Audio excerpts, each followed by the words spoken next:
The Rain-X car cover is a great way to keep your car looking its best between washes. Here are some handy tips to get the best use of your cover. Before installing your Rain-X car cover, be sure that there is nothing trapped beneath the cover that could damage your vehicle or the cover. Locate the tag marked front and secure that end around the front bumper. The elastic hem will keep the cover in place. Once affixed to the front bumper, carefully slide the cover over the vehicle to the rear end. When you get to the back end, pop open the trunk. Attach the trunk loop to the trunk latch and close the trunk again. Finish installation by securing the elastic hem around the rear bumper.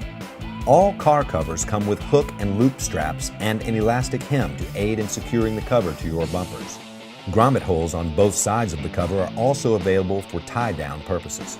And select Rain-X covers feature a strap and buckle system to keep the cover in place. An antenna patch is available for vehicles with a non-retractable antenna. Once the cover is in place, mark the cover where it touches the antenna.